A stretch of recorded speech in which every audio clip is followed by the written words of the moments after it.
Kota Jerusalem ialah kota yang menempatkan 3 tanah suci untuk 3 agama utama dalam dunia. Kita telah bawakan semua ke Masjidil Aqsa dan juga ke Wailing Wall. Hari ini kita bawa ke tempat suci Kristian seluruh dunia, iaitu Church of the Holy Sepulchre.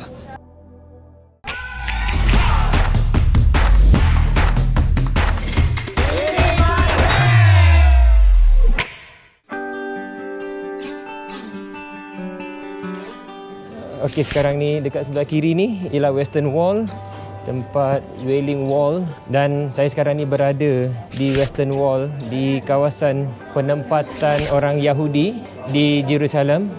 Further ahead ke depan ni saya akan sampai ke penempatan Armenia. Further ahead to the right kita akan sampai ke tempat mana Nabi Isa disalib di situ, yang menjadi tanah suci kepada orang Kristian, dan di situ juga Kristian punya settlement. Tak banyak beza dengan budaya Arab di sini.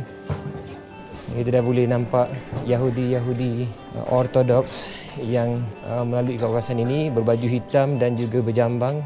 Kota Jerusalem ialah kota yang menempatkan 3 tanah suci untuk 3 agama utama dalam dunia. Yang kesemua agama itu berakar dari Nabi Ibrahim AS. Kita telah bawakan semua ke Masjidil Aqsa dan juga ke Wailing Wall yang menjadi pusat kepada seluruh penganut Judaism di seluruh dunia. Hari ini kita bawa ke tempat suci Kristian seluruh dunia, iaitu di Gereja Kiamat ataupun Church of the Holy Sepulchre. Kita menuju ke Church of the Holy Sepulchre, iaitu yang menjadi tempat yang dipercayai sebagai tempat Nabi Isa disalib. Dan pada hari Jumaat ini akan berlangsungnya Good Friday yang menyambut ulang tahun ataupun memperingati peristiwa Nabi Isa disalib, dan akan berlaku satu procession orang-orang Kristian, dan inilah tanah suci mereka, dan itu ialah churchnya. Dia punya kuncinya dipegang oleh keluarga Islam semenjak zaman Salahuddin Al-Ayyubi, dan itu menjadi tanda satu diplomatik di antara dua agama, iaitu Kristian dan Islam. Semasa kami tiba di gereja ini, kami disambut oleh seorang pastor bernama Iorios dari Greek. Ini hari pertama kami dalam misi mencari pemegang kunci Church of the Holy Sepulchre. In Greek, Golgotha. Golgotha in Hebrew. You go and you can say. Iorios ialah seorang yang mudah mesra, dan penerangan dalam bahasa Inggeris pelat Greek itu masih mudah difahami oleh kami. Beliau menawarkan kepada kami ke satu tapak penemuan salib Nabi Isa. Tapak ini kurang dikunjungi kerana terletak di dasar gereja. You want to show? Yes, come. Good. Thank you. Nora, ini sih. Oh, sorry.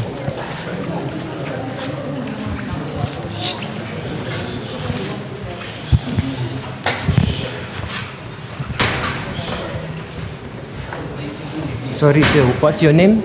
Georgios. It's a Greek name. Gorgios. In English, George. Okey, je. Kami dibawa oleh Iorios menuruni 2 tangga menuju ke tapak suci bagi agama Kristian. Tangga ini agak terkebelakang kedudukannya di sebalik tapak Golgotha. Golgotha ialah tapak Nabi Isa disalib. Tempat yang diceritakan ialah tempat penemuan sebahagian salib Nabi Isa. Tapak ini ditemukan oleh Permaisuri Helena dalam abad ke-4 Masehi.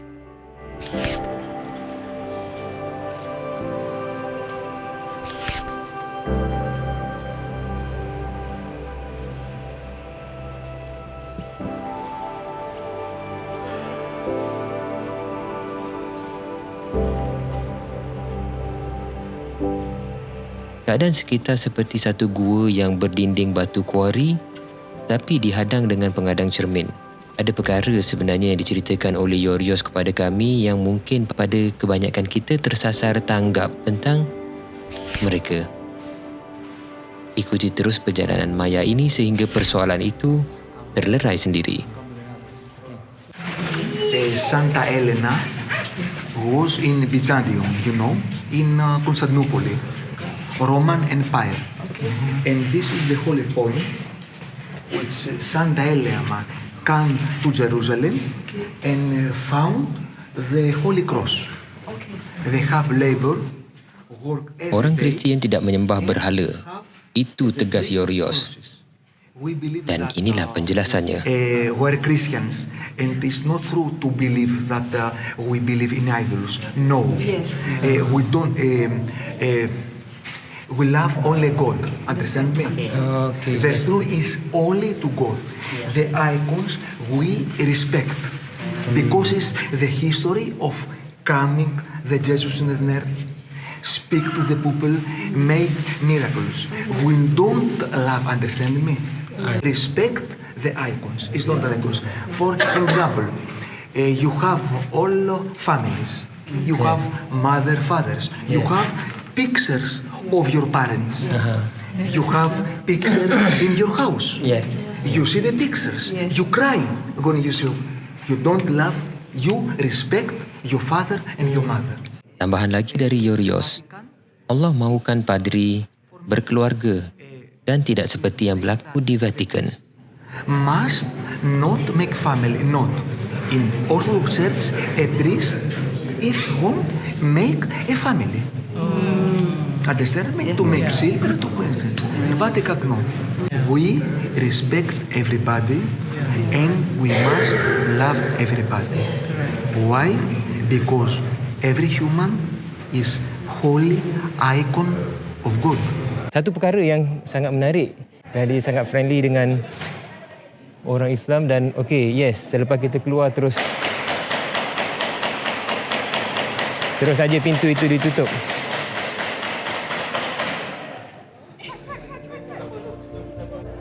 Satu perkara besar juga apabila kita melihat toleransi di antara agama yang mana Kristian, pandangan mereka no war, we make peace to everybody. This is something very big.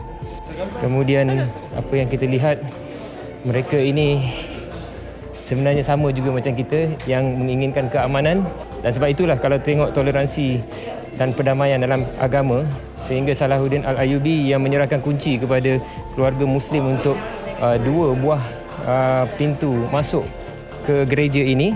Dan walaupun selepas itu ada percubaan daripada kerajaan untuk membuat pintu ketiga yang tidak kuncinya dipegang oleh keluarga Muslim ini, tetapi gagal kerana tidak dipersetujui oleh gereja dan juga orang Islam. Kerana itulah lambang perpaduan di antara dua agama, iaitu Kristian Ortodoks dan juga agama Islam.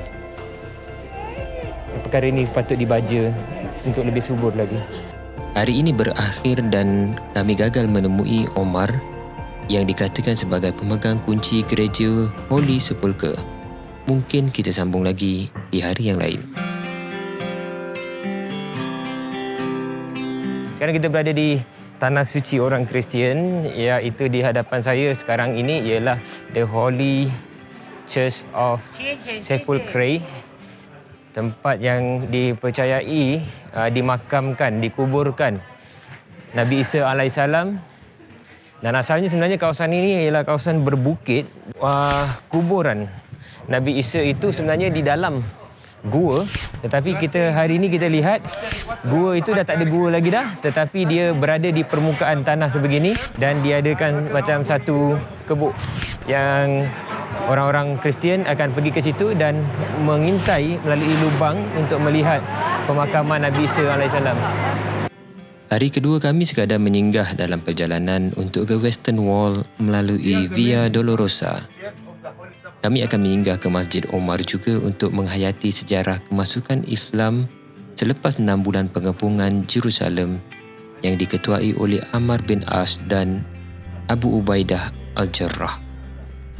Kedudukannya hanya di hadapan Church of the Holy Sepulchre.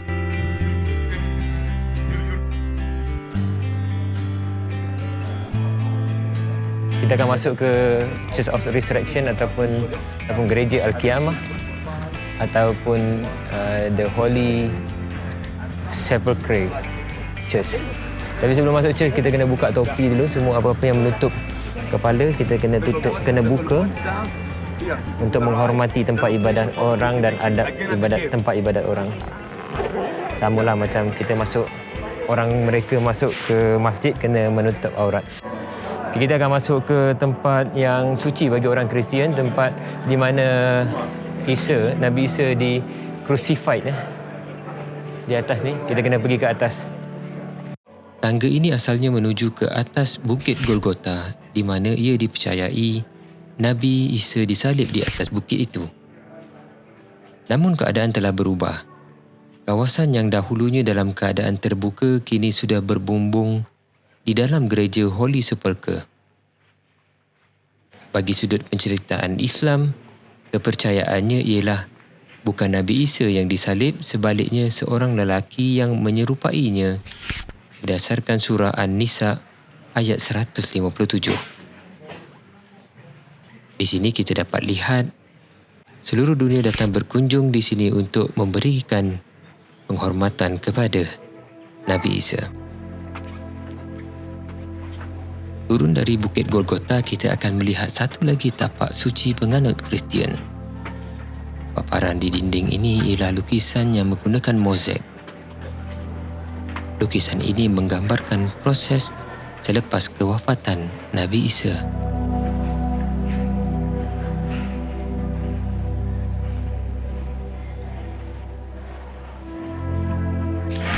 Di atas tadi tu adalah tempat di mana Nabi Isa disalib, di crucified, dan kemudian jenazahnya diuruskan di sini, dan dia menjadi tapak-tapak suci untuk orang-orang Kristian.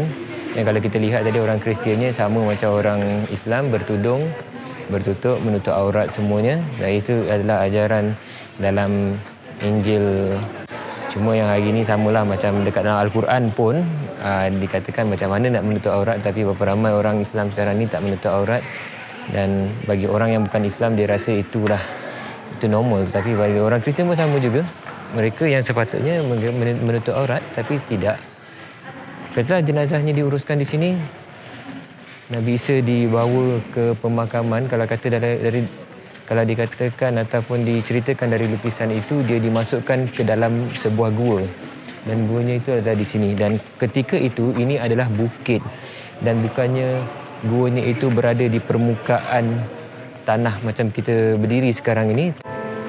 Kita tengok dekat tempat makam ataupun dikuburkan Nabi Isa, yang kemudian bila diletakkan Nabi Isa di situ, bila dilihat semula hanya tinggal kain kapan Nabi Isa, tetapi Nabi Isa-nya dah tiada dah ketika itu. Yang dipercayai oleh mereka dan oleh orang Islam telah diangkat ke langit. Bagaimana yang diangkat ke langit? Adakah individunya yang bernama Isa AS, ataupun sebenarnya ajaran yang diajarkannya itu diangkat ke langit dan akan diturunkan semula sebelum datangnya hari kiamat?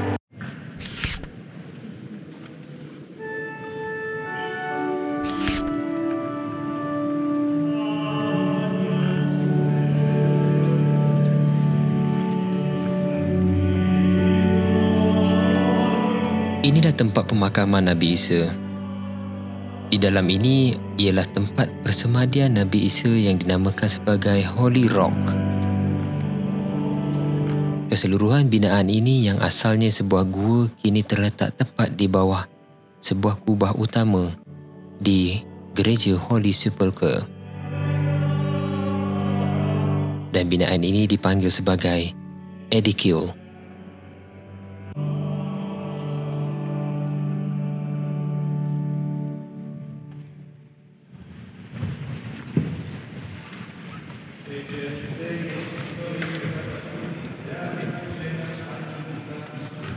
Ini gereja Resurrection, dan kita akan masuk ke kawasan Masjid Umar.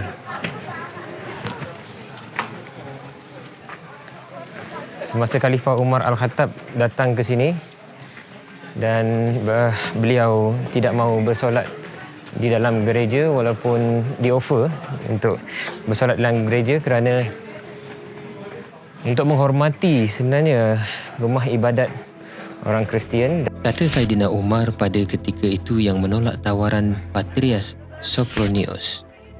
Sekiranya aku bersolat di gereja kamu, aku khawatir nanti orang Islam akan mendirikan masjid di atas gereja itu. Inilah pemikiran diplomatik Saidina Umar yang masih menghormati kepercayaan agama lain dan memberikan kebebasan dalam beragama. Dan Umar Al-Khattab datang ke sini dan bersembahyang di sini. Pada ketika itu kawasan ini kosong, belum lagi ada Masjid Umar pada ketika itu. Tetapi semasa zaman Salahuddin Al-Ayyubi, anak kepada Salahuddin Al-Ayyubi membangunkan tempat ini sebagai satu memorial untuk memperingati tempat ini pernah menjadi tempat untuk Saidina Umar Al-Khattab bersujud di sini dan melambangkan juga satu keharmonian antara dua agama, iaitu agama Kristian dan juga agama Islam yang kekal sehingga hari ini. Paderi-paderinya sangat friendly dan sangat welcome orang-orang Islam, dan seperti kita rasa macam kita balik ke kampung kita sendiri. Mereka treat kita sebagai saudara.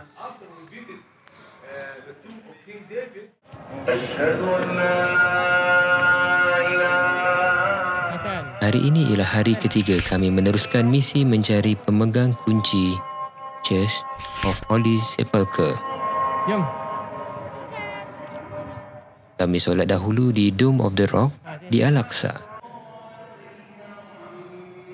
Kemudian kami merancang untuk terus ke gereja itu selepas solat maghrib. Assalamualaikum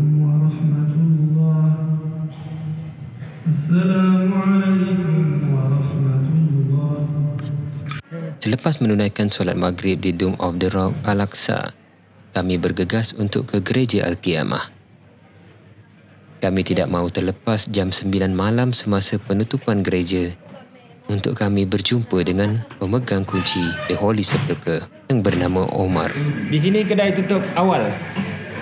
Lepas maghrib semua kedai dah mula tutup.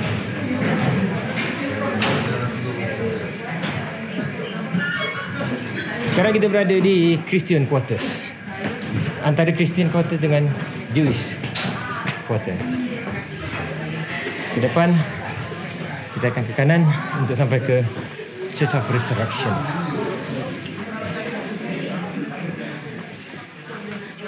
Orang Yahudi ke, orang Kristian ke, orang Islam ke, semua berniaga dekat sini. Relax je, tak ada pun apa. Tak ada apa-apa masalah sangat. Masalahnya ialah semput juga nak naik atas ni. Banyak tangga. Betul tak, Chan? Betul tak, Chan?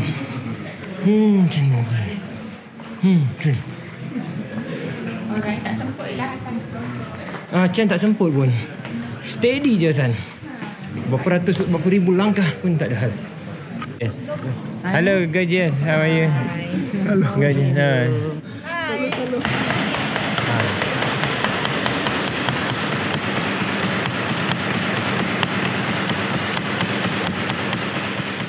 Akhirnya kami temui inilah Omar menurut daripada Yorios.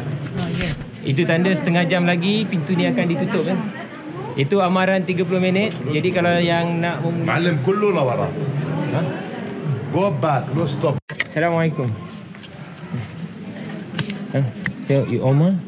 So no. You are not Omar. He said you are Omar. What you want, mister? Okay, we are from Malaysia. What you want? Tell me. Yeah, we want to see the family who hold the Okay, the stop key. there. Stop there. What time you see? Close. Close. Finish. Okay. You mean you are the one who hold the key, right? No. Akhirnya kami berjumpa dengan orangnya, tetapi kami hanya sekadar mengenal akhlaknya sahaja. Mungkin ada cerita lain untuk kami kongsikan. Bukan cerita tentang Omar yang kami cari sepanjang 3 hari. Kami sebenarnya tidak lihat Omar sebagai seorang individu, tetapi penyambung diplomatik persahabatan dua agama ratusan tahun. Ketika itu Yorios juga agak kecewa dengan layanan Omar terhadap kami. Because the Muslim misinterpret the Christian has 3 gods, which is actually not. This is something Yes. that we want to tell. I'm very sorry. I don't agree. No, Yes, there is not 3 gods. The God is one, Yes, but the God. God have 3 faces. Yeah. Understand me? Not the gods. Not it's idolatry. The God is one. Yeah, I believe, and most of us believe, the Christian and the Muslim should be friends. Should be very good friends. My friend, to all the people, believe me, to all the people. I read in the books that you in Malaysia, you have Hindus. You have Hindus in Malaysia. Yeah, yes. Chinese, Buddhist. My friend, Other religion and We other must. races. we must love all the people. Yes. That must we understand. All the people who are brothers is no good. The violence, it's terrible. It's catastrophe. You want to help the humanity. Stop the wars now. This is the solution. If there is war, is catastrophe. Geopolitik Nabi Muhammad sallallahu alaihi wasallam lebih membawa pendekatan toleransi dan perdamaian selepas peristiwa di Isra ke Jerusalem.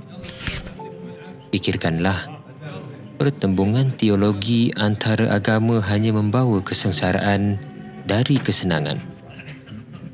Dunia akan aman damai untuk didiami oleh setiap manusia mengikut kepercayaan mereka.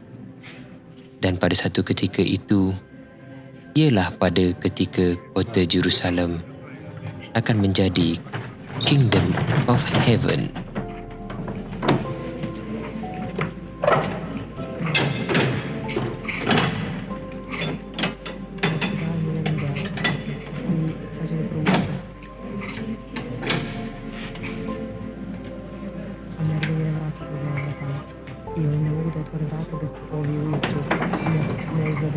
Right.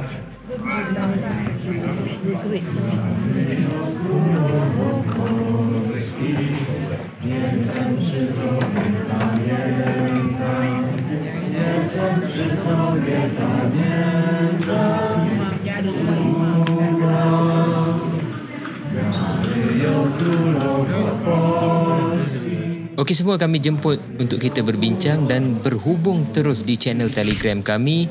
Ini baru Rare dan sila subscribe dan aktifkan diri anda memberikan pandangan dan komen di channel ini.